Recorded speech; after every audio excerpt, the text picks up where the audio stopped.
Hello guys, एक बार फिर से स्वागत है आप सभी का रत्नाकर सिंह मैथमेटिक्स में। आज हम स्टार्ट कर रहे हैं एकलव्य बैच में फिजिक्स। एकलव्य बैच का मैथ्स वाला टॉपिक साथ में चल रहा है, उसके साथ हमने एक नया बैच लॉन्च किया फिजिक्स का, जो कि सेम बैच का है, एकलव्य बैच का है, जिसमें मैं ही फिजिक्स पढ़ाऊंगा। आपको क्या क्या मिल गया, मैथ्स मिल रहा है, फिजिक्स भी आज से स्टार्ट हो रही है। जिसमें डे 1 में हम क्लियर करेंगे इलेक्ट्रोस्टैटिक। तो कुछ एडवाइस है, इसको पढ़ने से पहले कुछ एडवाइस है, या फिर क्या मानो, क्या बोलते हैं, हाँ ऑर्डर मान लो तो भी सही है ना। एडवाइस ये है कि सबसे पहले लेक्चर पढ़ने से पहले आपके पास एक कॉपी होनी चाहिए। क्या होनी चाहिए? एक प्रॉपर कॉपी होनी चाहिए, ठीक है। कॉपी के साथ एक पेन होगा, और जितना मैं बताऊंगा उतना नोट करना पड़ेगा आपको। क्या करना पड़ेगा? नोट करना पड़ेगा। नोट्स मैं आपको प्रोवाइड करूंगा जो कि आपके एग्जाम में काम में आएगा। एग्ज़ाम के लिए जो नोट्स होगा वो मैं आपको प्रोवाइड करूँगा पीडीएफ में के फॉर्म में, ठीक है। मैं जो पढ़ाऊँगा पहले उसको पढ़ना है, और साथ में जो जो इंपॉर्टेंट बताऊँगा उसको नोट करते चला जाना है। फिर जब रिवाइज करोगे वीडियो तो उसके बाद प्रॉपर नोट्स बनाना आपको। लेकिन साथ साथ में जो मैं बोलूँगा इसको नोट करो। कुछ न्यूमेरिक वैल्यूज रहेंगे, उसको नोट करोगे, 5-6 बार लिखोगे, तभी वो याद होगी। अब ये फिजिक्स मैं क्यों पढ़ा रहा हूँ? क्योंकि सर मैं जो पढ़ाता हूँ वो फिजिक्स प्लस मैथ्स का टीचर हूँ, ठीक है। ऑफलाइन मेरी दोनों बैचेस चलती हैं, फिजिक्स की और मैथ्स की भी। लगभग मेरी बैच में, एक बैच में मैं 50 प्लस बच्चों को पढ़ाता हूँ, और लगभग मेरी 6 बैच चलती है। कितनी बैच? 6 बैच। तो आप गेस कर सकते हो कि ऑफलाइन में कितने ज़्यादा बच्चे हैं, और गारंटी लेता हूँ जो पढ़ाऊँगा उसमें से ही आएगा, 100% गारंटी है। बस आपको थोड़ा पेशेंस बना के रखना है, क्योंकि स्टार्टिंग में बहुत धीरे चलता हूँ, है ना। स्टार्टिंग में धीरे धीरे चलते चलते आपको, जब मैं अपने, कहते नहीं, स्टार्टिंग में जब स्कूल बस जाती है आपको पकड़ने के लिए, जब सबको बिठा लेती है तो बस बहुत तेज़ चलती है, लेकिन उससे पहले स्पीड उसकी स्लो रहती है। तो मैं भी आपको उस बस पे बिठाने का काम कर रहा हूँ, ठीक है। जब बस पे बैठ जाओगे मेरे, तो मैं आपको अपनी स्पीड से जैसे चाहूँगा वैसे ले जाऊँगा। तो 11th अगर आपका हो गया है खराब, 11th हो गया है क्या खराब, तो कोई टेंशन नहीं लेना। अब आपको करना है 100% स्कोर, तो ये बैच आपके लिए बेटर है। क्या है? बेटर। बस आपको ये ध्यान देना है, आपको ये ध्यान देना है कि मैं जो छोटी छोटी चीज़ें बताऊं वो आप पढ़ते चले जाइएगा। आपका फिजिक्स में कोई भी डाउट नहीं रह जाएगा। 12th की फिजिक्स में क्या होता है? 12th की फिजिक्स में आपका जो ऑब्जेक्ट्स होंगे वो दिखेंगे नहीं, ठीक है। लेकिन 11th की फिजिक्स में क्या होते थे? 11th की फिजिक्स में, 11th की जो फिजिक्स थी वो आपकी मैकेनिक्स थी, है ना। 11th की फिजिक्स जो थी उसमें आपको चीज़ें दिखती थी। क्या करती थी? दिखती थी। इसमें दिखेंगी नहीं, इसमें नहीं दिखेंगी। किसमें सर? 12th की फिजिक्स में, ठीक है।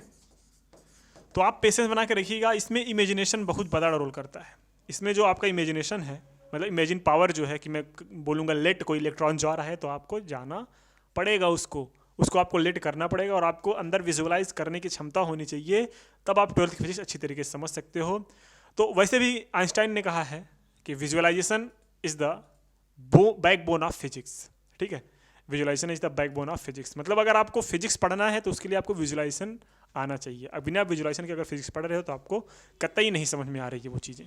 चलो,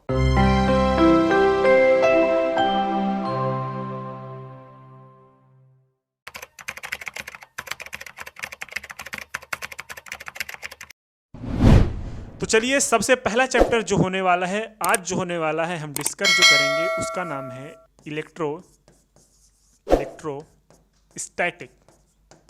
इलेक्ट्रोस्टैटिक क्या होता है इसको अच्छी तरीके से जानेंगे। इसमें जो इलेक्ट्रॉन्स होंगे वो स्टैटिक कंडीशन में होंगे। सर स्टैटिक कंडीशन क्या है? मतलब रेस्ट में होंगे। किस में होंगे मेरे भाई? रेस्ट में होंगे, ठीक है। तो इलेक्ट्रोस्टैटिक एक ब्रांच है। किसका ब्रांच है सर जी? ब्रांच है फिजिक्स का ब्रांच है। किसका ब्रांच है? फिजिक्स का ब्रांच है, जिसमें हम स्टडी करते हैं। क्या करते हैं? स्टडी करते हैं इलेक्ट्रॉन्स के बारे में। और कैसे इलेक्ट्रॉन्स के बारे में? रेस्ट इलेक्ट्रॉन्स के बारे में। then we can say the electrostatic is the branch of physics in which we will study about the rest electrons या electrons in rest. ठीक है, कोई दिक्कत नहीं होनी चाहिए. अब हम चलते हैं प्रॉपर अपने पीपीटी पे. तो आज हम क्या पढ़ने वाले हैं, इलेक्ट्रॉन्स या इलेक्ट्रोस्टैटिक. सबसे पहला इलेक्ट्रोस्टैटिक को पढ़ने से पहले सबसे पहले आता है आपका चार्ज. क्या आता है, चार्ज. चार्ज क्या होता है इसको इसी तरीके से जानते हैं और समझने की कोशिश करते हैं क्या होता है एक्चुअल में चार्ज. तो अगर हम बात करें चार्ज की, किसकी बात करें, चार्ज की बात करें, तो चार्ज से आपको कई चीज़ें याद आएंगी. कैसी चीज़ें सर, चार्ज जो होता है वो टैक्सी वाला भी चार्ज करता है ना, टैक्सी वाला भी चार्ज करता है. क्या करता है, एक टैक्सी वाला भी आपसे चार्ज करता है. जैसे टैक्सी वाला बोलेगा भैया आप हमें 20 रुपये दे दीजिए. मतलब आप पूछोगे टैक्सी वाले से कितना चार्ज हुआ, तो आप वो बोलेगा सर जी 20 रुपीज़ चार्ज हुए, है ना. जब आपका फ़ोन डिस्चार्ज हो जाता है आप बोलोगे मेरा फ़ोन चार्ज कर दो, मेरा फ़ोन क्या कर दो, चार्ज कर दो. एक चार्ज तो ये हो गया. जब आप कोई भी फार्चून के दुकान पे जाते हो, किसके, फार्चून के दुकान मतलब किराने की दुकान पे जाते हो और मांगते हो उससे चीनी. क्या मांगते हो, चीनी, मतलब शुगर मांगते हो. तो शुगर मांगने के बाद जब वो आपको देता है तो आप पूछोगे कितना चार्ज हुआ, तो आप उसको चार्ज रुपीस के फॉर्म में पे करते हो, है ना. पे करते हो आप कि नहीं करते, बिल्कुल सर करते हैं. तो यहाँ पे चार्जेस जो हैं वो बहुत ज़्यादा कंडीशन में आती है. लेकिन चार्जेस जो हैं वो अगर हम फिजिक्स के बारे में बात करें तो ये जो फोन चार्ज करने वाला चार्ज है ये अपन लोग इसमें पढ़ेंगे. तो उस टाइप में जो चार्ज को अगर हम डिफाइन करना चाहें, उस केस में अगर हम चार्ज को डिफाइन करना चाहें तो जो चार्ज होता है वो प्रॉपर्टी होती है. क्या होती है मेरे भाई, वो जो चार्ज होता है वो प्रॉपर्टी होती है. कैसी प्रॉपर्टी होती है, किसी भी मैटर से रिलेटेड ऐसी प्रॉपर्टी होती है which produced and experiences, which जो प्रोड्यूस भी कर सकती है और एक्सपीरियंस भी कर सकती है electrical and magnetic effect. Electrical effect, magnetic effect क्या कर सकती है, फील कर सकती है या फिर प्रोड्यूस कर सकती है. क्या, एक चार्ज. जो चार्ज होता है वो या तो एक्सपीरियंस करेगा, ठीक है, या फिर वो प्रोड्यूस करेगा. क्या करेगा, प्रोड्यूस करेगा. क्या प्रोड्यूस करेगा सर, एक इलेक्ट्रिकल इफेक्ट्स या फिर मैग्नेटिक इफेक्ट्स.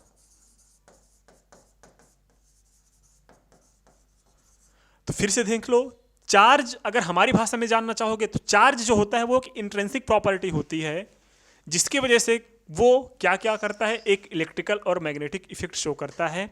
इलेक्ट्रिकल इफेक्ट या मैग्नेटिक इफेक्ट शो करने का मतलब या तो वो चीज़ों को अपनी ओर अट्रैक्ट करेगा या फिर रिपल करेगा, या फिर अदर चार्ज को अपनी ओर अट्रैक्ट करेगा या फिर वो क्या करेगा, रिपल करेगा. ये बात हुई अपने चार्ज की. अब आगे बात करते हैं कि चार्ज का ओरिजिन होता कैसे है, आखिर में चार्ज आया कहाँ से, है ना. सेकंड हेडिंग क्या है आपकी, ओरिजिन ऑफ चार्ज. ये सब आपको नोट नहीं करना है, ये सब आपको सिर्फ नॉलेज के लिए चीज़ें बताई जा रही हैं. जहाँ से नोट करने की बात आएगी वहाँ से हम नोट करना बताएंगे आपको. तो ओरिजिन ऑफ चार्ज क्या हुआ, देखो, it is known as that every atom is electrically neutral. हमें पता है कि सारे जो एटम्स होते हैं वो न्यूट्रली होते हैं. Containing as a many electrons, जिसमें बहुत सारे इलेक्ट्रॉन्स होते हैं और बहुत सारे क्या होते हैं, प्रोटॉन्स इन द न्यूक्लियस. सबको पता है ना. एटॉमिक थ्योरी सबको पता है कि भैया जो कोई भी एटम्स होता है उसमें इलेक्ट्रॉन्स होते हैं, उसमें प्रोटॉन होते हैं. और कोई भी अगर न्यूट्रल एटम है तो उसके ऊपर नंबर ऑफ प्रोटॉन और नंबर ऑफ इलेक्ट्रॉन क्या होते हैं, इक्वल होते हैं. और जो कि न्यूक्लियस में होते हैं प्रोटॉन. चलो इतना तो पता हो गया सर. फिर क्या लिखा गया है, charge particle can be created by the distribution neutrality of an atom. Loss electron gives a positive charge. ध्यान से सुन लो, लॉस ऑफ इलेक्ट्रॉन, अगर इलेक्ट्रॉन का लॉस हो रहा है किसी भी एटम्स में से तो वो क्या देगा, वो आपको पॉजिटिव चार्ज देगा. And gain of electrons gives a negative charge. मतलब अगर इलेक्ट्रॉन का गेन हो रहा है तो वहां पे क्या कर देगा, वहां पे वो आपको देगा भैया निगेटिव चार्ज देगा. बात समझ में आ रही है कि नहीं आ रही है, हाँ या ना. To a particle, when a object is negatively charged, it gains electrons and therefore it mass increases negligibly. मतलब मास, देखो जब किसी को इलेक्ट्रॉन दिया जाएगा उसका मास बढ़ेगा। एमसीक्यू में क्वेश्चन पूछता है कि क्या इलेक्ट्रॉन के ट्रांसफर से मास के ऊपर कोई इफेक्ट पड़ता है? आप बोलोगे हाँ सर पड़ता है, लेकिन निग्लिजिबली पड़ता है, मतलब जीरो के बराबर लगभग पड़ता है।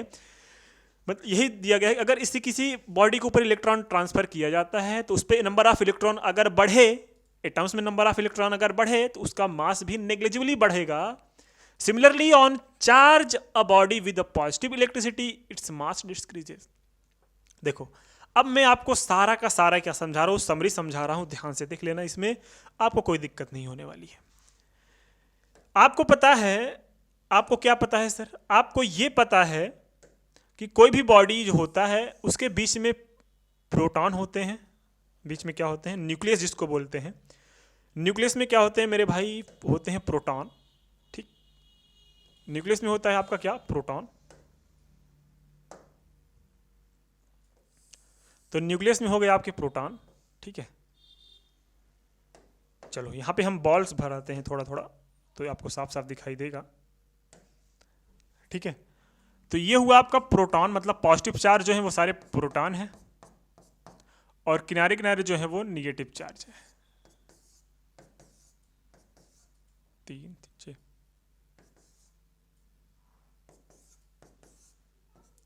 यहां पे आपको कोई भी न्यूट्रली चार्ज बॉडी दिख रही है, जो क्या है? एक सेल बनाना पड़ेगा ना इसमें। नहीं बोलोगे अरे सर ये तो गड़बड़ा फिगर आपने बनाया है, हैं?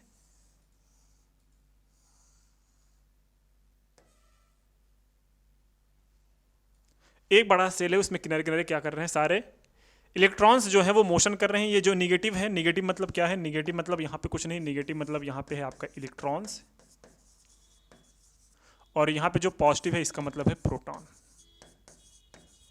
ठीक है, अब आपको इसमें क्या दिख रहा है? ये क्या है? कोई भी न्यूट्रली चार्ज बॉडी है, क्योंकि यहाँ पे 7 क्या है? 7 प्रोटॉन है और 7 इलेक्ट्रॉन है। ये होता है न्यूक्लियस, इसके चारों ओर क्या है? चारों ओर इलेक्ट्रॉन्स मोशन कर रहे हैं। अब आपको क्या करना है? इसमें मैंने क्या किया, इसमें से मैंने एक इलेक्ट्रॉन माइनस कर लिया। इलेक्ट्रॉन माइनस करने का मतलब बाहर चला गया, और जब इलेक्ट्रॉन बाहर चला गया तो यहाँ पे इलेक्ट्रॉन कम हो गया। ठीक है, अब यहाँ पे जब इलेक्ट्रॉन कम हो गया तो इसमें से इलेक्ट्रॉन जा रहा है, मतलब यहाँ पे -1 इलेक्ट्रॉन जा रहा है कि नहीं जा रहा है? तो यहाँ पे -1 इलेक्ट्रॉन जा रहा है। अब इस इलेक्ट्रॉन का जो होगा कुछ मास होगा, लेकिन ये बॉडी अब कैसे चार्ज हो गई?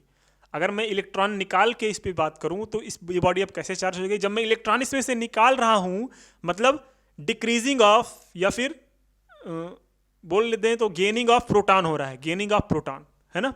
गेनिंग ऑफ प्रोटॉन कैसे सर? इलेक्ट्रॉन निकालने से प्रोटॉन नंबर बढ़ जाएगा। कैसे? काउंट करो, 7 प्रोटॉन है, लेकिन यहाँ पे अब 6 इलेक्ट्रॉन्स हो गए हैं कि नहीं हो गए? बिल्कुल सर। तो एक इलेक्ट्रॉन यहाँ से बाहर चला गया तो यहाँ पे एक प्रोटॉन यहाँ पे आपका बढ़ गया कि नहीं बढ़ गया? बोलोगे हाँ सर सही सही में बढ़ गया। और जब एक प्रोटॉन बढ़ गया तो इसके ऊपर एक पॉजिटिव चार्ज आ गया, और यहाँ पे इलेक्ट्रॉन निकला है, तो इसका जो मास होगा, यहाँ पे जो इसका मास होगा वो क्या होगा? घटेगा। नेग्लिजिबली घटेगा, लेकिन घटेगा कुछ न कुछ। बात समझ में आई?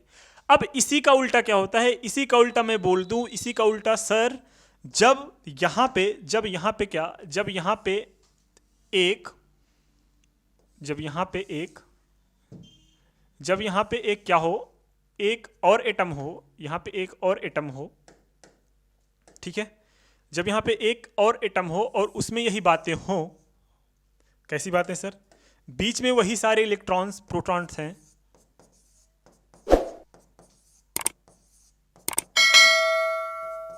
ठीक है। यहाँ पे 7 प्रोटॉन है और किनारे किनारे 7 इलेक्ट्रॉन रखे गए हैं, ठीक है। 7 इलेक्ट्रॉन से 7 प्रोटॉन है। अब मैं क्या कर रहा हूं, अब मैं यहां पे बाहर से जो है एक इलेक्ट्रॉन डाल दे रहा हूं, ठीक है। तो यहां पे क्या कर रहा हूं, यहां पे गेनिंग कर रहा हूं। सर जी किसकी गेनिंग कर रहा हूं? यहां पे जो मैं गेनिंग कर रहा हूं वो कर रहा हूं इलेक्ट्रॉन की। किसकी? इलेक्ट्रॉन की। इलेक्ट्रॉन्स यहाँ पे बढ़ रहा है, और जैसे ही इलेक्ट्रॉन्स बढ़ा, यहाँ पे ध्यान से सुनना, जैसे ही इलेक्ट्रॉन्स यहाँ पे बढ़ा वैसे ही इसका मास भी बढ़ जाएगा, और जैसे ही इलेक्ट्रॉन्स बढ़ा यहाँ पे ये बॉडी के ऊपर निगेटिव चार्ज हो जाएगी। क्योंकि इलेक्ट्रॉन्स के ऊपर निगेटिव चार्ज होता है। कितना होता है वो बाद में की बात है, लेकिन इतना जानो कि इलेक्ट्रॉन्स के ऊपर निगेटिव चार्ज होता है। और बॉडी कोई भी निगेटिव चार्ज कैसी होगी, अगर उसमें एक इलेक्ट्रॉन डालेंगे तो उसमें गेनिंग ऑफ इलेक्ट्रॉन हो जाएगा, प्रोटॉन का नंबर घट जाएगा, तो वहाँ पे चार्ज हो जाएगा, उस बॉडी के ऊपर नेगेटिव चार्ज हो जाएगा, और उस बॉडी का जो मास होगा वो नेग्लिजिबली बढ़ जाएगा। मास इंक्रीज होगा लेकिन नेग्लिजिबली। तो ये थी पूरी समरी। अब चलिए हम बात करते हैं अपने पीपीटी पे। तो ये क्या बोला था, यही बोला जो भी मैं समझाया आपको, change in mass of object is equal to the n into me। मतलब कितने नंबर ऑफ इलेक्ट्रॉन्स उसमें से निकाले गए हैं और मास ऑफ इलेक्ट्रॉन्स बढ़ाए गए हैं या घटाए गए हैं, ये आप बात की बात है।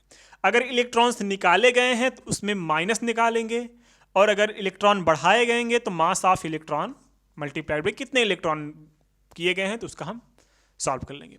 Where n is the number of electrons transferred and m is the mass of electrons. अब मास ऑफ इलेक्ट्रॉन कितना है ये तो सबको पता है, क्लास 11 में भर भर के पढ़े हो आप लोग। 9.1 इंटू 10 की पावर माइनस 31 किलोग्राम। देख रहे हो इलेक्ट्रॉन का मास कितना कम होता है, 9.1 इंटू 10 की पावर माइनस 31 किलोग्राम एक इलेक्ट्रॉन का मास होता है ना। चलो अब यहां पे जो m डैश है वो घटा है m से, क्योंकि ये पॉजिटिव चार्ज मतलब जो इलेक्ट्रॉन है वो बाहर निकाला गया है ना, जो इलेक्ट्रॉन है वो बाहर निकाला गया है। ये न्यूट्रल है क्योंकि यहाँ पे इलेक्ट्रॉन और प्रोटॉन क्या है, आपस में इक्वल है।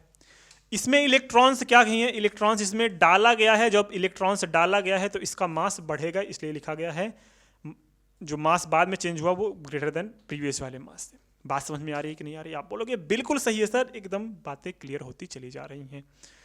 नेक्स्ट क्या दिया गया है, टाइप्स। चार्ज कितने टाइप्स के होते हैं, वही टाइप जो भी बताया। एक तो होता है आपका पॉजिटिव चार्ज, दूसरा होता है आपका निगेटिव चार्ज। क्या होता है, एक तो होता है पॉजिटिव चार्ज, दूसरा होता है निगेटिव चार्ज। एक तो होता है पॉजिटिव चार्ज, दूसरा होता है negative charge. Charge with the same electrical sign repel each other, ये तो सबको पता है। मतलब सेम नेचर वाले चार्ज क्या करेंगे, रिपल करेंगे, and opposite electrical sign attract each other. देखो भैया, एक लड़के और एक लड़की के बीच में क्या होएगा, अट्रैक्शन। और लड़के के बीच में क्या होएगा, दुश्मनी। और लड़की के बीच में क्या होती है, दुश्मनी। एक दूसरे को देख के जलेंगे नहीं भैया, उससे अच्छा हम लग रहे हैं, फैक्ट की बात कर रहा हूं मैं। और अगर कोई अच्छी लड़की है यहाँ पे और कोई अच्छा लड़का है, बोलेगा ये हमें देख रही है, ये हमें देख रहा है, दोनों के बीच हो लगेगा अट्रैक्शन। और जो कि ये सब भ्रम है, ये भ्रम मत पालो। 12th है बाबू, ये याद रखना, नहीं तो हो जाओगे एकदम खत्म। ठीक है, 12th में आएगा क्या, फिजिक्स में 0/100 ये लाना है कि 100/100 लाना है। आप सोच लो आपको क्या लाना है। अगर आपको ये लाना है तो ये बन के रहो, ये ठीक है, ये मत बनना कभी। ठीक, चलो बात की बात है, ये छोड़ो, मजाक कर रहा था जस्ट। अब मैं बात क्या करूं, मैं बात ये कर रहा हूं कि इस फिगर में सर क्या दिखा रहा है। ये आपको कवि यहां पे ये बताना चाहता है, जो कवि है वो यहां पे ये कहना चाहता है कि भैया यहां पे तो है पॉजिटिव चार्ज, यहां पे है निगेटिव चार्ज, तो ये दूर क्यों भाग रहे हैं सर, ये निगेटिव नहीं है, ये भी पॉजिटिव ही है। देख लो दिख गया कि नहीं दिख गया, ये पॉजिटिव चार्ज दूर भागेंगे, पॉजिटिव चार्ज निगेटिव चार्ज आपस में पास आएंगे, और निगेटिव चार्ज दूर भागेंगे। मतलब same charges repel each other and opposite charges are attract each other. बात समझ में आ रही है? बिल्कुल सर, इसमें कोई बात ही नहीं थी समझने वाली। Next, unit and dimensional formula.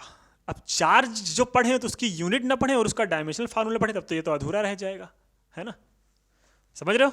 तो चलिए, रेट जो चार्ज होता है वो एक्चुअल में आया है कहाँ से, जो इसकी यूनिट आई है, जो इसका डायमेंशन आया है वो आया है करंट के डिफिनेशन से। क्लास 10th में आपने एक डिफिनेशन पढ़ा होगा कि I = Q/T। I is equals to Q by T, और यहाँ पे जो Q था वो I इंटू टी के इक्वल होता था कि नहीं होता था। और यहाँ पे I और T आपको पता है, क्लास 11 पढ़ा है कि I का जो डायमेंशन होता है, मतलब करंट का जो डायमेंशन, I बता रहा है आपका करंट और T बता रहा है आपका टाइम। तो करंट क्या है, करंट का होता है आपका डायमेंशनल फार्मूला। अगर हम Q को क्या ले लें, अगर हम Q को ले लें, आपका Q को ले लें कैपिटल Q, तो ये हो जाएगा I इंटू टी, और जो Q होगा यहाँ पे Q होगा वो I का जो डायमेंशनल फार्मूला का वो A होगा, और टाइम का आपको पता है T। तो जो Q का डायमेंशनल फार्मूला हुआ वो क्या हुआ, AT। मतलब डायमेंशनल फार्मूला ऑफ चार्ज क्या हो गया, AT। और इसको बताया था, इन सारे कॉन्सेप्ट को दिए थे पता है किसने, कूलॉम ने, तो इसको हमने लिख लिया कूलॉम। ठीक है, तो चार्ज की यूनिट क्या होती है, कूलॉम। एक यूनिट और होती है, यहाँ से आता है, आई का मतलब होता है एम्पियर, और टाइम का होता है सेकेंड। तो एम्पियर सेकेंड भी इसकी एक यूनिट है चार्ज की। ठीक है, चलो तो यहाँ पे पढ़ना, ये वही सब बताया गया है, ऐसा unit of ampere Coulomb, smaller ऐसा यूनिट ऑफ, हाँ स्मॉलर में होता है यहाँ पे क्या, माइक्रो कूलॉम को ऐसे माइक्रो कूलॉम, न्यूनो कूलॉम। ठीक है, माइक्रो कूलॉम, न्यूनो कूलॉम। अब यहाँ पे क्या है, एक माइक्रो कूलॉम में कितने कूलॉम होते हैं, 10 की पावर -3। एक मिली कूलॉम में कितने होते हैं, 10 की पावर -3। एक माइक्रो कूलॉम में कितने होते हैं, 10 की पावर -6। एक नैनो कूलॉम में कितने होते हैं, 10 की power -9 Coulomb. CGS unit of charge state Coulomb है, यहाँ पे याद रखना, state Coulomb is the CGS unit of charge. State Coulomb is the CGS unit of charge. Electromagnetic unit भी इसको बोला जाता है, जिसको बोला जाता है ESU और ESU, इलेक्ट्रोस्टैटिक यूनिट। देखो इसको बोला जाता है इलेक्ट्रोस्टैटिक यूनिट, ESU का फुल फॉर्म होता है इलेक्ट्रोस्टैटिक यूनिट, और इलेक्ट्रोमैग्नेटिक यूनिट को बोलते हैं EMU। तो electromagnetic unit of charge is AB Coulomb 1। फिर क्या हुआ, एक कूलॉम इज इक्वल टू 10 की power state Coulomb and AB Coulomb क्या है, मैग्नेटिक क्या बोलते हैं इसको, हाँ मैग्नेटिक यूनिट ऑफ चार्ज क्या है आपका AB कूलॉम। ठीक, स्टेट कूलॉम, एक AB कूलॉम में कितने स्टेट कूलॉम होते हैं, कितने सीजीएस यूनिट वाले जो कूलॉम होते हैं वो कितने होते हैं, एक AB coulomb is equal to 3 into 10 की पावर 9 स्टेट कूलॉम, या फिर 1/10 AB Coulomb. Dimensional formula of Coulomb क्या होता है, चार्ज क्या होता है, AT होता है। इतना समझ में आ गया। अब आप ये नोट कर सकते हो, ये इंपॉर्टेंट है। इंपॉर्टेंट क्या क्या है जो मैंने डाटा इसमें हाईलाइट किया है वो ज़्यादा इंपॉर्टेंट है। अगर इतना समझ में आ गया तो एक बार थम्स अप कर दो, लाइक करो और वीडियो को शेयर ज़्यादा करो। चलिए फिर चलते हैं नेक्स्ट स्लाइड पे। नेक्स्ट स्लाइड में क्या है और ज़्यादा जानने की कोशिश करते हैं चार्ज के बारे में। नोट, बेंजामिन फ्रैंकलिन एक व्यक्ति थे, क्या थे, Benjamin Franklin was the first to assign positive and negative sign of charge. The existence of two types of charge was discovered by Dufour. मतलब टू टाइप्स के चार्ज अब इस एटम्स में एग्जिस्ट करते हैं, उसको कितने बताया था, डिफॉग ने बताया था। Benjamin Franklin was the first positive negative sign of charge. मतलब किसने दिया था, बेंजामिन फ्रैंकलिन ने ही दिया था पॉजिटिव और नेगेटिव साइन, किसको, चार्ज को। Franklin that is ESU of charge is the smallest unit. मतलब जो फ्रैंकलिन होता है उसको ESU बोलते हैं, इलेक्ट्रोस्टैटिक यूनिट। इलेक्ट्रोस्टैटिक यूनिट का छोटा सा नाम क्या है, फ्रैंकलिन। ठीक है, तो is the smallest unit of charge while Faraday is the largest unit of charge. Faraday जो है वो सबसे बड़ा यूनिट है किसका, चार्ज का, और जो फ्रैंकलिन है ये सबसे छोटा। फ्रैंकलिन मतलब ESU, इलेक्ट्रोस्टैटिक यूनिट, फ्रैंकलिन। और एक फैराडे में कितना कूलॉम चार्ज होता है, एक फैराडे में 96,500 96,500 कूलॉम चार्ज होता है किसमें, एक फैराडे में। तो फैराडे तो बहुत बड़ा यूनिट हो गया। तो ये याद रखना कि सर जी एक फैराडे इज इक्वल्स टू क्या होता है, 96,500 कूलॉम। 96,500 कूलॉम किसमें होता है, एक फैराडे में। फिर the electrostatic unit of charge is also called the state Coulomb. इसको स्टेट कूलॉम और फ्रैंकलिन जो कि मैंने अभी बताया उसको इंडिकेट करते हैं FR से, and is related to the EMU electromagnetic of charge through the relation. देखो ये फार्मूला याद रख लेना, कभी कभी पूछ लेता है कि ratio of EMU of charge and ESU of charge कितना होता है, मतलब इलेक्ट्रोमैग्नेटिक यूनिट ऑफ चार्ज का इलेक्ट्रोस्टैटिक यूनिट ऑफ चार्ज के साथ रेशियो कितना होता है, वो याद रखना हमेशा क्या होता है 3 × 10 की पावर 10, 3 10 10 3 10 10 3 10 10 याद कर लो, आंसर आ जाएगा कि 3 × 10 की पावर 10। कैसे होता है ये आगे हम खूब अच्छी तरीके से डिस्कस करेंगे, थोड़ा आगे न्यूमेरिकल्स है ना तो उसमें हम अच्छी तरीके से ये सब चीज़ें आएंगी।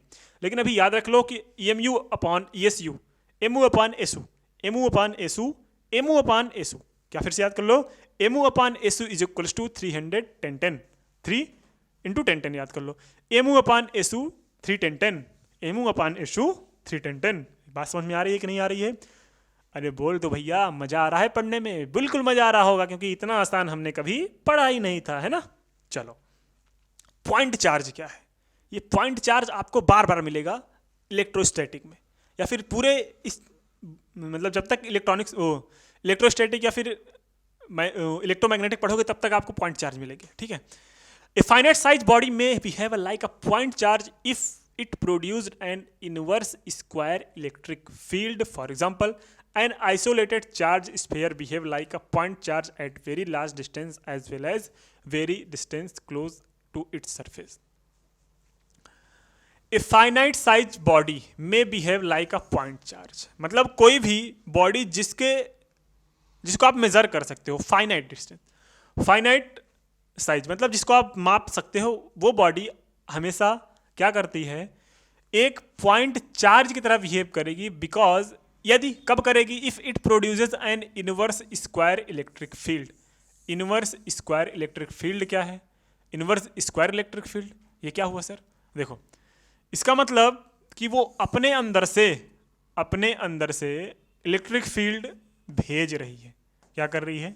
इनवर्स मतलब अपोजिट डायरेक्शन में भेज रही है, ठीक है। जैसे ये हुआ, बात समझ में आ रही है? For example, an isolated charge sphere behave like a point charge at very large distance at very small distance. अगर हम कोई स्फीयर ले लें, कोई आइसोलेटेड स्फीयर ले लें, उस पर चार्ज है कोई, पॉजिटिव या निगेटिव कुछ भी हो सकता है, ठीक है। निगेटिव होगा तो अंदर आएगा, है ना। बात की बात है, आगे हम बात करेंगे उसकी टेंशन आपको नहीं लेनी है, ठीक। बस इतना जानो कि जो भी बॉडी को हम मेजर कर सकते हैं वो आपका हमेशा एक पॉइंट चार्ज के बारे में पॉइंट चार्ज माना जाएगा, ठीक है। अरे भाई आज हट जा।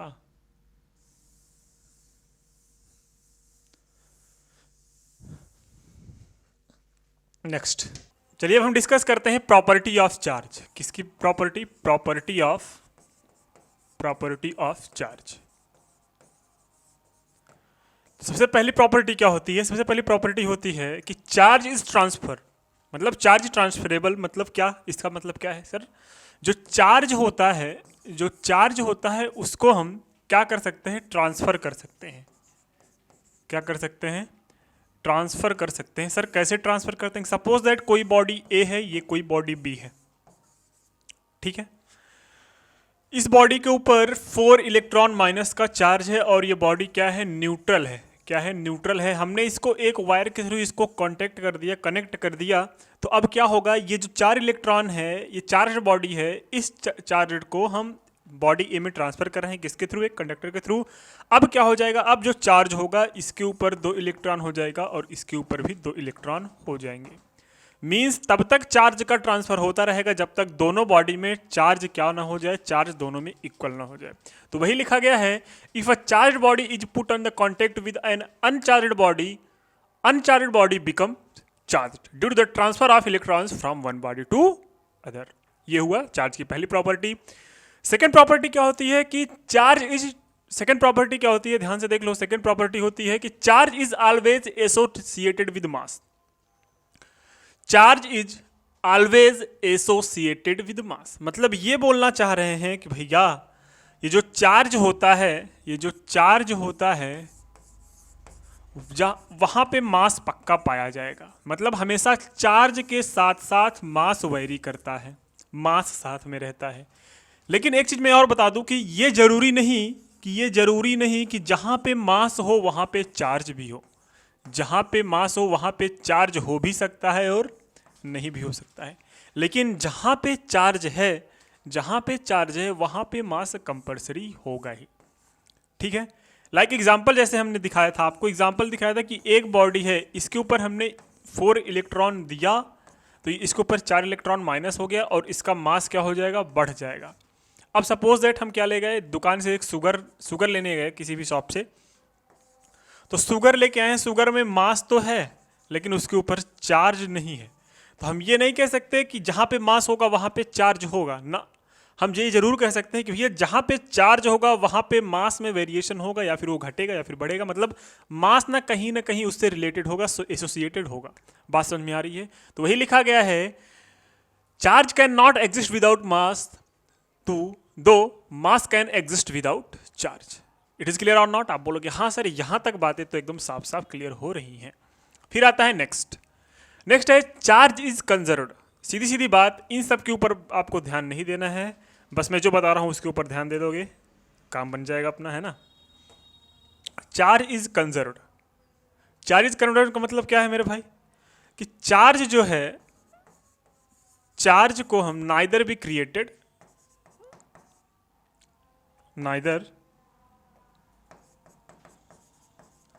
neither be created and nor be destroyed। हाँ, ये चेंज किया जा सकता है, ये ट्रांसफर किया जा सकता है। क्या किया जा सकता है? ट्रांसफर किया जा सकता है one two and other form.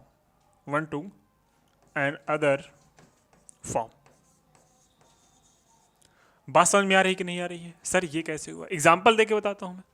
आपके पास यूरेनियम होता है, जो यूरेनियम होता है उसके पास 92 प्लस इलेक्ट्रॉन्स होते हैं, मतलब प्लस चार्ज होता है उसके पास, और उसके अंदर 92 इलेक्ट्रॉन्स होते हैं। ये जो कन्वर्ट हो जाता है वो थोरियम में कन्वर्ट हो जाता है, मतलब चार्ज के ट्रांसफर से ही वो जो यूरेनियम है वो कन्वर्ट हो जाता है थोरियम में। अगर रिएक्शन देखें तो यूरेनियम का 92 होता है एटॉमिक नंबर, और एटॉमिक नंबर 92 के होने के साथ साथ इसमें जो इलेक्ट्रॉन्स है वो भी 92 होता है। अब इसमें अगर जब इसमें से एक अल्फा पार्टिकल क्या निकलता है, एमिट हो जाता है। अल्फा पार्टिकल का मतलब सर जी 2 इलेक्ट्रॉन निकल जाते हैं, और 2 इलेक्ट्रॉन प्लस में जब निकल जाते हैं तो अल्फा पार्टिकल निकलता है। जब कभी 2 इलेक्ट्रॉन निकलेंगे तो इसके ऊपर 2 पॉजिटिव चार्ज आ जाएगा। जैसे ही 2 पॉजिटिव चार्ज आएगा, मतलब ये आपका कुछ नहीं शो कर रहा है, ये आपका एक अल्फा पार्टिकल शो कर रहा है, क्योंकि alpha particle same show behave करता है। किसके? अल्फा पार्टिकल के पास 2 पॉजिटिव चार्ज होते हैं, इसके पास इसका जो एटॉमिक मास है वो कितना होता है, 4 होता है। तो मैं सीधी सीधी बात बोल दूं कि अगर यूरेनियम से अल्फा पार्टिकल निकल रहा है तो वो जब अल्फा पार्टिकल निकलेगा तो वो चेंज हो जाएगा, जो यूरेनियम होगा वो हो जाएगा थोरियम में। तो 92 में से 2 इलेक्ट्रॉन जब चले जाएंगे तो बचा आपके पास 90 इलेक्ट्रॉन्स, और जो थोरियम का 2 और 4 निकल गया एटॉमिक मास, तो क्या हो गया 234। कोई दिक्कत? आप बोलोगे नहीं सर, अगर ये नहीं समझ में आए तो कोई प्रॉब्लम नहीं है। आगे ये बातें होगी जब कौन सा चैप्टर पढ़ेंगे सर जी, रेडियो एक्टिविटी, है ना, रेडियो एक्टिविटी। ये चैप्टर आपका क्लास 12 में प्रॉपर एक चैप्टर दिया गया है, इसके बारे में हम आगे डिस्कस करेंगे। बस इतना समझ लो कि charge neither be created not be destroyed, बस इसको एक फॉर्म से दूसरे फॉर्म में ट्रांसफर किया जा सकता है, या फिर एक बॉडी से दूसरे बॉडी में ट्रांसफर किया जा सकता है। बात समझ में आई? आप बोलोगे हाँ सर, यहाँ तक तो बातें समझ में आ ही रही हैं। नेक्स्ट क्या है? Invariance of charge. क्या लिखा गया है? Invariance of charge. ये क्या है sir? The numerical value of an elementary charge is independent of velocity. मतलब वेलोसिटी से इंडिपेंडेंट होती है किसकी? Numerical value of charge. जो किसी भी चार्ज की जो न्यूमेरिकल वैल्यू होती है, कौन सी वैल्यू होती है मेरे भाई? न्यूमेरिकल वैल्यू होती है। जब सपोज दैट 4 कूलाम चार्ज है, 5 कूलाम चार्ज है, 10 कूलाम चार्ज है, 8 कूलाम चार्ज है, एक्सेट्रा कितने चार्ज हैं, वो इंडिपेंडेंट होती है किस पे? वेलोसिटी पे। हम ये नहीं बोल सकते कि वेलोसिटी बढ़ाने पे किसी पार्टिकल की वेलोसिटी बढ़ाने पे उसका जो चार्ज होगा वो बढ़ जाएगा, किसी पार्टिकल की वेलोसिटी घटाने पे उसका जो चार्ज हो जाएगा वो घट जाएगा। इससे डिपेंड नहीं करता, लेकिन मास के केस में होता है। अगर हम मैकेनिक्स की बात करें तो वहाँ पे आइंस्टाइन अंकल ने बताया था थियरी ऑफ रिलेटिविटी। वहाँ पे बताया था कि अगर हम अपनी वेलोसिटी तेज करते हैं तो हमारा मास थोड़ा बढ़ता हुआ फील होता है। है ना। जैसे जैसे मास बढ़ाएंगे, जैसे जैसे हमारी वेलोसिटी बढ़ती है, वैसे वैसे हमारा मास भी बढ़ता है ना। ऐसा कुछ कॉन्सेप्ट दिया था, लेकिन उसको हम क्लास 11 में थोड़ा आगे की चीज़ है। जब आप जेईई मेंस की लेवल का आप तैयारी करोगे, अगर आपको करना है तो आप, अगर मेरी 11th की क्लास आपने देखा होगा तो वहाँ पर मैं डिस्कस किया होगा अच्छी तरीके से। लेकिन अभी इलेक्ट्रो मैकेनिक्स नहीं चल रही, अभी इलेक्ट्रोस्टैटिक चली। इलेक्ट्रोस्टैटिक में उतना डीपली जाना नहीं है। बस इतना समझ लो कि अगर चार्ज मोशन स्पीड बढ़ाने पे उसका चार्ज नहीं बढ़ता, किसी चार्ज की स्पीड घटाने पे उसके ऊपर चार्ज की जो वैल्यू होती है वो न्यूमेरिक वैल्यू घटती नहीं है। बात समझ में आ रही है कि नहीं? आप बोलोगे हाँ सर समझ में आ रही है। तो सीधे सीधा सिंपल फंडा क्या है कि वेलोसिटी डज, जो कोई नहीं, वेलोसिटी इफेक्ट नहीं करती न्यूमेरिक वैल्यू ऑफ चार्ज को। मतलब चार्ज कितना है किसके ऊपर, वो अगर वेलोसिटी बढ़ा दे घटा दे तो उसके ऊपर कोई इफेक्ट नहीं पड़ता। अगर पड़ता भी तो सपोज दैट कार के अंदर बैटरी है ना, तो बैटरी में क्या है, चार्ज भरे हुए हैं। अब अगर वेलोसिटी बढ़ाने पे चार्ज बढ़ता होता तो बैटरी अपनी फुल चार्ज हो जाती हमेशा, है ना। बैटरी तो हमेशा फुल चार्ज रहती सिर्फ वेलोसिटी बढ़ाने पे, जबकि वेलोसिटी घटती है इलेक्ट्रिकल में। अगर इलेक्ट्रिक बाइक है आपके पास, इलेक्ट्रिक बाइक में बैटरी लगी है और अब आप अगर इफेक्ट करती वेलोसिटी तो वेलोसिटी बढ़ाने पर वो आपकी बैटरी भी चार्ज कर सकते हैं, क्योंकि वहाँ पे चार्ज जो है वो भी मोशन में कर रहे हैं। तो हम सीधी सीधी बात बोल रहे हैं कि क्या, कि जो एलिमेंट्री चार्ज होता है वो इंडिपेंडेंट होता है किससे, वेलोसिटी से, उसकी न्यूमेरिक वैल्यू। बात समझ में आई? चलिए, कोई दिक्कत नहीं होनी चाहिए। Next, charge produce electric field and magnetic field. जो चार्ज होता है वो इलेक्ट्रिक फील्ड के साथ साथ मैग्नेटिक फील्ड भी क्या करता है, चार्ज जो है वो इलेक्ट्रिक फील्ड के साथ साथ मैग्नेटिक फील्ड भी दिखाता है। बात समझ में आ रही है? सर कैसे दिखाता है, जरा दिखाइए। तो एक सेकेंड, बस थोड़ी देर रुक जाओ, सब दिखाते हैं, है ना। देखो यहाँ पे 3 पार्टिकल्स आपको दिख रहे हैं या फिर 3 चार्ज दिख रहे हैं। तीनों चार्ज जो है वो पॉजिटिव चार्ज हैं। अगर ये कोई भी चार्ज, ये जो चार्ज है, ये जो चार्ज है वो किस में है मेरे भाई, वो रेस्ट में है। और जब चार्ज रेस्ट में रहेगा तो सिर्फ वहां पे आपका जनरेट होगा इलेक्ट्रिक फील्ड। कौन सा फील्ड? Electric field. ध्यान से सुनिएगा। अब वही चार्ज, ये जो चार्ज है, ठीक है, ये जो चार्ज है आपके पास, वो क्या कर रहा है, मोशन में है। क्या कर रहा है, मोशन में है और कांस्टेंट वेलोसिटी से चल रहा है। कांस्टेंट वेलोसिटी से चल रहा है। और जब कांस्टेंट वेलोसिटी से चल रहा है तो यहां पे 2 चीजें राइज होंगी। एक तो यहां पे होगा आपका इलेक्ट्रिक फील्ड, इलेक्ट्रिक फील्ड, और दूसरा आता है यहां पे आपका मैग्नेटिक फील्ड। क्या आता है? Magnetic field. Magnetic field. बात समझ में आ रही है कि नहीं आ रही है? बिल्कुल आ रही होगी। एक तो आता है इलेक्ट्रिक फील्ड, एक आता है मैग्नेटिक फील्ड। लेकिन जब यही चार्ज जो वो कांस्टेंट वेलोसिटी से नहीं, एक एक्सेलरेटेड मोशन करता है, एक्सेलरेटेड मोशन करता है, तो वहां पे आपकी 3 चीजें आती हैं। एक तो आता है इलेक्ट्रिक फील्ड। क्या आता है? एक सेकंड, सॉरी, अरे भाई हट जा क्यों।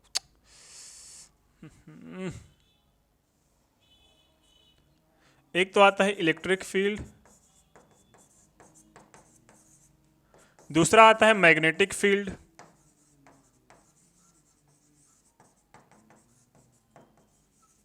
तीसरा आता है आपका electromagnetic waves, EMV, electromagnetic waves.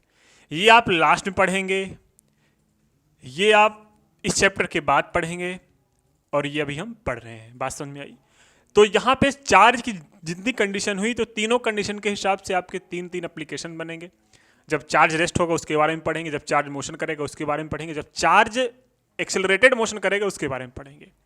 तो यहाँ पे आपका जो फर्स्ट बुक है आपका फिजिक्स का, एनसीईआरटी का, वो यहीं पे खत्म हो जाएगा, यहीं पे अपना दम तोड़ देगा। फिर हम बात करेंगे ऑप्टिक्स की। जो ऑप्टिक्स आएगा वो आपका सेकंड पेपर आएगा, मतलब सेकंड बुक आती है एनसीईआरटी में, उसको डिस्कस करेंगे। लेकिन उतना आगे बहुत टाइम है उसको पहुंचने में। लेकिन अब आपको यहाँ पे क्या समझना जरूरी है, sir ji, electric field generate, only electric field कब मिलता है, जब कोई चार्ज जो है वो रेस्ट कंडीशन में हो। इलेक्ट्रिक फील्ड के साथ साथ मैग्नेटिक फील्ड कब मिलता है, जब कोई चार्ज कांस्टेंट वेलोसिटी से मोशन कर रहा हो।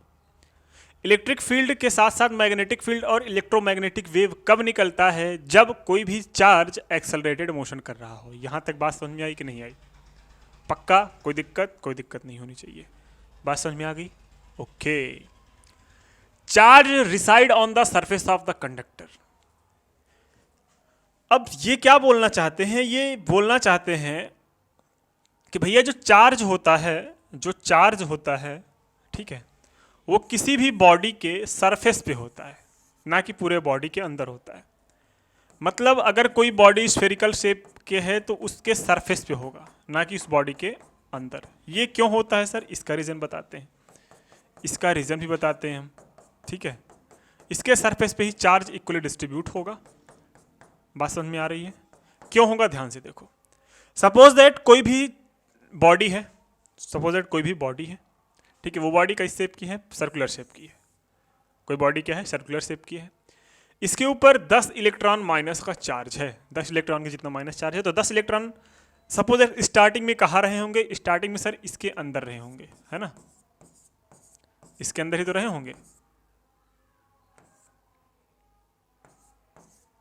अब अंदर हैं तो इनके बीच में क्या होगा? रिपल्शन होगा, है ना? तो एक दूसरे से दूर भागेंगे। दूर भागने के बाद ये इधर हो जाएंगे, इधर हो जाएंगे, ये भी इधर हो जाएगा, ये इधर हो जाएगा, ये इधर हो जाएगा, ये इधर हो जाएगा, ये इधर हो जाएगा, ये भी इधर हो जाएगा, ये भी इधर हो जाएगा और ये भी इधर हो जाएगा।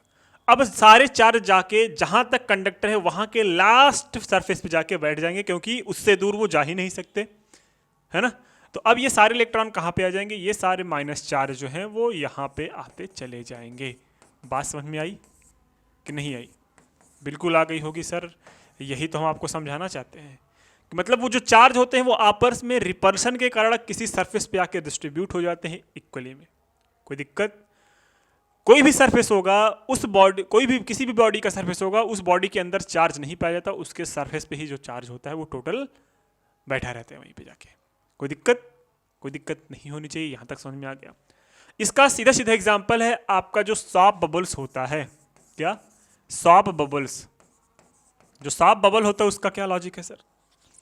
सॉप बबल देखते होगे कि स्टार्टिंग में इतना बड़ा निकलता था, जितना बड़ा निकला, ठीक है। अब वो धीरे धीरे बड़ा होता होता होता होता चला जाता है, धीरे धीरे बड़ा होता चला जाता है। एक टाइम ऐसे आता है कि वो बबल्स क्या हो जाता है? ब्लास्ट हो जाता है। बबल्स क्या हो जाता है? ब्लास्ट हो जाता है। कैसे सर? सॉप बबल्स में जो सरफेस पे इसके चार्ज हैं वो अभी भी एक दूसरे को रिपल कर रहे हैं, और रिपल करते करते वो इतना एक्सपेंड हो जाते हैं कि इसकी फ्लेक्सिबिलिटी जो होती है वो खत्म हो जाती है, और जैसे ही इसकी फ्लेक्सिबिलिटी खत्म होती है वो पानी के जो सॉप के बबल्स होते हैं वो फूट जाते हैं। बात समझ में आई कि नहीं आई? तो लगातार एक्सपेंड कौन करता है? जो चार्ज होते हैं वो एक दूसरे को रिपल करते हैं, और सॉप बबल्स अपना क्या होता था? एक्सपेंड होता चला जाता है। एक टाइम ऐसा आ जाता है कि जो सॉप बबल्स होता है वो अपना क्या खो देता है? अपनी फ्लेक्सिबिलिटी खो देता है, और वो सॉप बबल्स ब्लास्ट हो जाता है और वो खत्म हो जाता है। बात समझ में आई? वही रीजन यहाँ पे दिया गया है। कैसा रीजन है? ध्यान से देखो कि shop bubbles expand on charging. जो सॉप बबल्स होता है वो एक्सपेंड करता है जब हम उसको चार्ज करते हैं। क्या करते हैं? चार्ज करते हैं। किसी भी सॉप बबल्स को अगर आप चार्ज दोगे वो क्या करेगा? एक्सपेंड करेगा। एक्सपेंड करने का मतलब, क्योंकि वो उसकी फ्लेक्सिबिलिटी है।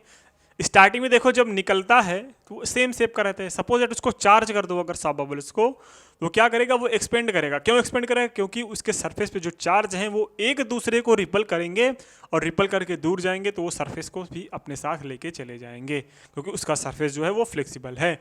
एक टाइम ऐसा आएगा वो फ्लेक्सिबल सरफेस खत्म हो जाएगा और वो चार्ज फिर से पूरे बट जाएंगे, पूरे एटमॉस्फेयर में चले जाएंगे। बात समझ में आ रही है? बिल्कुल आ रही होगी। नेक्स्ट एक केस और है सर। कैसा केस है कि जो चार्ज होता है वो शार्प पॉइंट पे ज्यादा पाया जाता है। शार्प पॉइंट मतलब नुकीले भाग पे, ठीक है। जैसे कोई पार्ट ऐसे है तो यहां पे चार्ज ज्यादा पाए जाएंगे। वो आपको साफ साफ दिख रहा है क्यों पाए जाएंगे? क्योंकि ये राउंड 2 बार हो गया है और यहां पे देखा जा रहा है तो कम।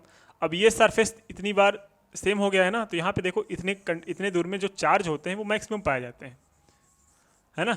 तो यही लिखा गया है कि जो चार्ज होते हैं, charge leaks from sharp points. जो चार्ज होता है वो हमेशा लीक होता है शार्प पॉइंट से, क्योंकि सबसे ज़्यादा चार्ज होता है वहीं पाया जाता है। बात समझ में आई कि नहीं आई? तो लिख लेते हैं क्या?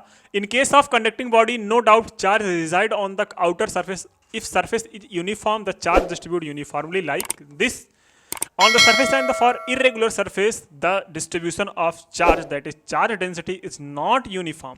अब यहाँ पे देखो चार्ज यहाँ पे ज़्यादा डेंस है और यहाँ पे कम है ना। यहाँ पे चार्ज ज़्यादा डेंस है और यहाँ पे कम है, क्योंकि ये सरफेस यूनिफॉर्म नहीं है। It is maximum where the radius of curvature is the minimum. यहाँ पे देखो कर्व ज़्यादा है और यहाँ पे देखो कर्व कम है।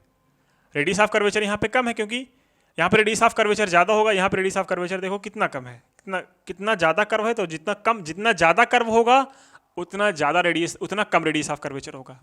छोटा सर्कल बना लो और बड़ा सर्कल बना लो, जितना कम कर्व हुआ उतना बड़ा सर्कल बना, और जितना ज़्यादा कर्व हुआ उतना कम उसका रेडियस आएगा। बात समझ में आ रही है? बात समझ में आ रही है? तो हम यही बोल रहे हैं कि अगर रेडियस ऑफ कर्वेचर बढ़ा तो जो चार्ज होता है उसका लीक कम होगा, अगर रेडियस ऑफ कर्वेचर घटा तो वहां पे लीकेज ऑफ चार्ज बहुत ज़्यादा होंगे। वही लिखा गया है कि where the radius of curvature is minimum and it is maximum where the radius of curvature is minimum and vice versa. क्या? दैट इज जो डेंसिटी होती है किसी भी चार्ज की वो यूनिवर्सली प्रोपोर्शनल होते हैं किसके? आर के। अगर रेडियस ऑफ कर्वेचर बढ़ा तो डेंसिटी ऑफ चार्ज घटी, अगर रेडियस ऑफ कर्वेचर बढ़ा तो डेंसिटी ऑफ चार्ज घटी, अगर रेडियस ऑफ कर्वेचर कम हुआ तो डेंसिटी ऑफ चार्ज बढ़ी। बात समझ में आ रही कि नहीं आ रही है? बिल्कुल आ रही होगी, क्योंकि ये जो क्वेश्चन मैं बता रहा हूं ये आपके एमसीक्यू में बहुत ज़्यादा हेल्प करने वाला है। ठीक है, next, quantization of charge. This is the most important concept, है ना। इस पे तो एक एमसीक्यू तो आता ही है पक्का। अगर मैं जेई की बात करूं तो जेई में भी यहीं से क्वेश्चन पूछता है, एक क्वेश्चन तो पूछेगा पक्का। क्वांटाइजेशन ऑफ चार्ज ये कहता है कि भैया किसी भी बॉडी में जो चार्ज पाए जाएंगे वो इंटीजर में पाए जाएंगे। किसमें पाए जाएंगे? इंटीजर में, ना कि फ्रैक्शन में। वो ये बोलना चाहते हैं किसी भी बॉडी में 1 इलेक्ट्रॉन पाया जा सकता है, 2 इलेक्ट्रॉन पाया जा सकता है, 3 इलेक्ट्रॉन पाया जा सकता है, 4 इलेक्ट्रॉन पाया जा सकता है, लेकिन 1.5 इलेक्ट्रॉन नहीं पाया जा सकता, 2.65 इलेक्ट्रॉन नहीं पाया जा सकता, 7.9 मतलब डेसिमल्स में पाया नहीं जा सकता कोई भी इलेक्ट्रॉन किसी भी बॉडी में। मतलब जो टोटल चार्ज होगा वो हमेशा इंटीजर फॉर्म में होगा, या तो प्लस फॉर्म में होगा या तो माइनस फॉर्म में, लेकिन फ्रैक्शन या फिर डेसिमल में कतई नहीं होगा। तो वही बोले हैं when a physical quantity can have only discrete values rather than any values, the quantity is said to be quantized। जब कोई physical quantity सिर्फ discrete values करे, any values के अलावा, the quantity is said to be quantized, उस value को बोला जाता है quantized value। the smallest charge that can exist in nature, the charge of an electron। ये ध्यान रखना, सबसे छोटा जो चार्ज एग्जिस्ट करता है वो क्या है नेचर में? वो 1 इलेक्ट्रॉन के ऊपर जितना चार्ज होता है वो एग्जिस्ट करता है। तो 1 इलेक्ट्रॉन के ऊपर जितना चार्ज होगा वो कितना होता है मेरे भाई? वो होता है 1 इलेक्ट्रॉन के ऊपर 1.6 इंटू 10 की पावर माइनस 19 कूलम, इतना चार्ज होता है। ठीक है, 1.6 इंटू 10 की पावर माइनस 19, ये सबसे फंडामेंटल, सबसे बेसिक चार्ज और सबसे छोटा चार्ज जो एटमॉस्फेयर में पाया जाता है वो है। बात समझ में आई कि नहीं आई? Body will be the sum integral multiple of electron, मतलब कोई भी बॉडी है उसमें बहुत सारे इलेक्ट्रॉन पाए जाते हैं, और सपोज दैट अगर उसमें n इलेक्ट्रॉन पाए गए तो उसमें जो टोटल चार्ज होगा, जो टोटल चार्ज Q आएगा, वो उसमें कितने इलेक्ट्रॉन पाए जाते हैं उसके ऊपर जितना चार्ज होगा उसके इक्वल। मतलब हम ये बोल सकते हैं n इंटू 1.6 इंटू 10 की पावर माइनस 19 कूलम। और यन क्या शो कर रहा है? यन ये शो कर रहा है कि उस बॉडी में कितने नंबर ऑफ इलेक्ट्रॉन्स हैं, जितने नंबर ऑफ इलेक्ट्रॉन से उससे मल्टीप्लाई कर दो 1 इलेक्ट्रॉन के ऊपर जितना चार्ज है, तो टोटल चार्ज उस बॉडी पे कितना आ गया वो आपको समझ में आ जाएगा। कोई दिक्कत नहीं होनी चाहिए। अब यहां पे क्या, charge on a body can never be, मैंने क्या बोला, डेसिमल या फिर फ्रैक्शन में नहीं हो सकता, है ना, बात यही है। लेकिन कभी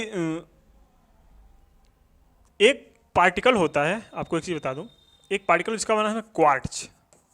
ठीक है, क्वार्ट्ज एक पार्टिकल है जो जिसमें लगभग खोजा गया है कि 1.2, 1.3, 1.4, 1.5 या 2/3 के ऐसे इलेक्ट्रॉन पाए जाएंगे, ऐसा खोजा गया है। लेकिन अभी आपके सिलेबस में ये है नहीं, है ना, तो अभी इसको हम पढ़ते नहीं है, क्योंकि यहाँ पे नोट देखोगे तो मैं यहाँ पे लिख दिया हूँ नोट में, recently it has been discovered that elementary particles such that a proton और neutron are composed a quarks having charge 1.3, 2/3, however the quarks are not exist in the free state and the quanta of charge is still electron। तो अभी हम ये मानेंगे कि जो सबसे fundamental charge है वो इलेक्ट्रॉन है, ना कि क्वार्क्स है। ठीक है, कोई दिक्कत नहीं है। अब हम बात करेंगे कुछ और जिसका नाम है comparison of charge and mass. Comparison of charge और मास, देखो चार्ज भी प्रॉपर्टी है और मास भी किसी ऑब्जेक्ट के साथ ही एसोसिएटेड रहती है। चार्ज भी एसोसिएट रहती है, मास भी एसोसिएट रहती है। लेकिन हमने एक बात सीखी, क्या बात सीखी sir?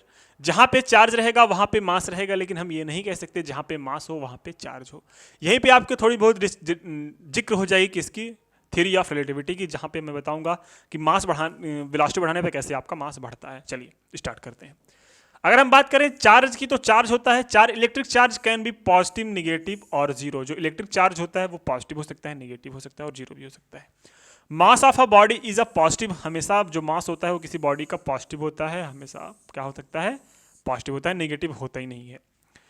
Charge carried by a body does not depend upon the velocity of the body. ध्यान से सुन लो, जो बॉडी चार्ज को कैरी कर रही है उसका जो चार्ज है वो डिपेंड नहीं करता बॉडी के वेलोसिटी के ऊपर। अगर हम बॉडी का वेलोसिटी बढ़ाएं या घटाएं, उससे उस चार्ज के ऊपर कोई इफेक्ट नहीं पड़ेगा। लेकिन इसमें mass of a body increase with its velocity as कैसे सर? ध्यान से देख लो, as m is equals to m naught upon 1 minus v square upon c square, where c is the velocity of light in vacuum and m is the mass of the body and moving with velocity v and m naught is a rest mass of the body।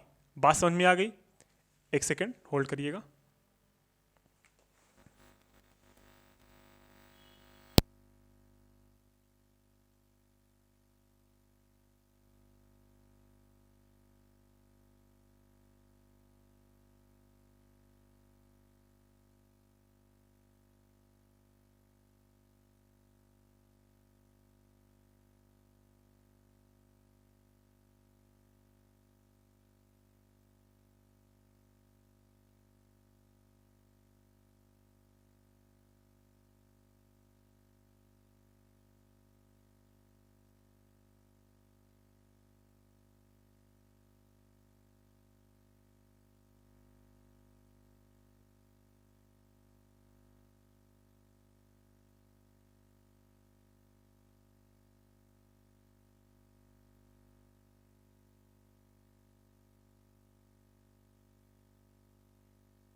हाँ तो कहाँ थे?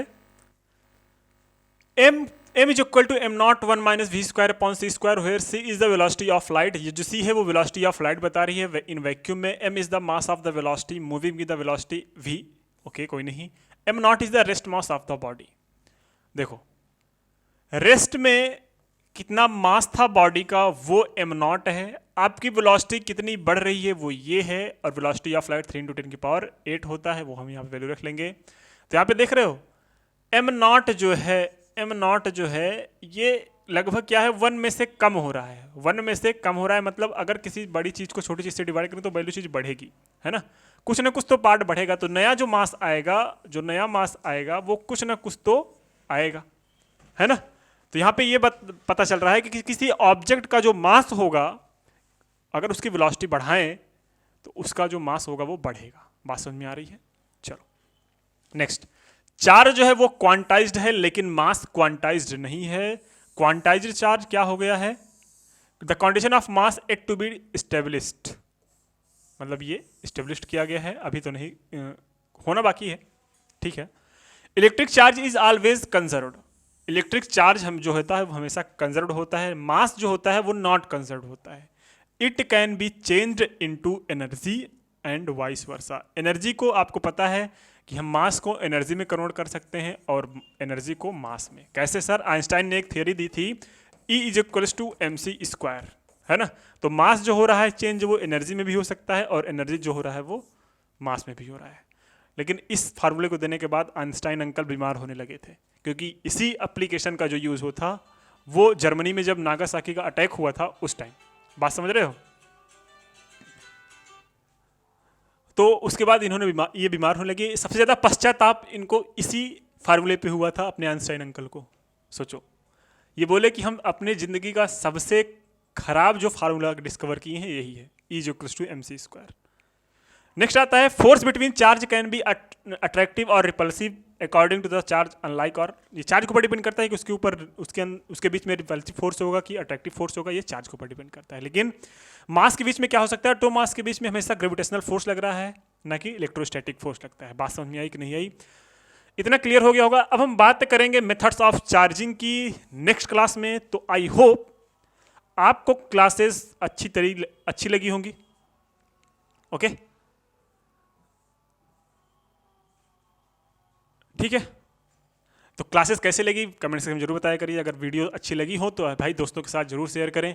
और हाँ, अपने छोटे भाई बहन को भी ये बताएं कि यहाँ पे एक क्लास चल रही है जो कि फ्री ऑफ कॉस्ट है और कंप्लीट फिजिक्स यहाँ पे कराई जाएगी।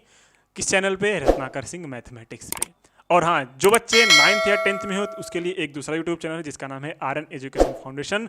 वहाँ पे मैंने प्रीवियस ईयर सारा क्वेश्चन करा के रखा हुआ है और इस साल की जो बैच होने वाली वो स्टार्ट होने वाली है, तो उस पर भी जाके वो बच्चे जुड़ जाएं जो क्लास 9th 10th में हो। बाकी 11th और 12th की वीडियोज़ यहाँ पे आपको मिल जाएंगी। तो मिलते हैं नेक्स्ट वीडियो में, तब तक के लिए शुभ रात्रि एंड जय हिंद।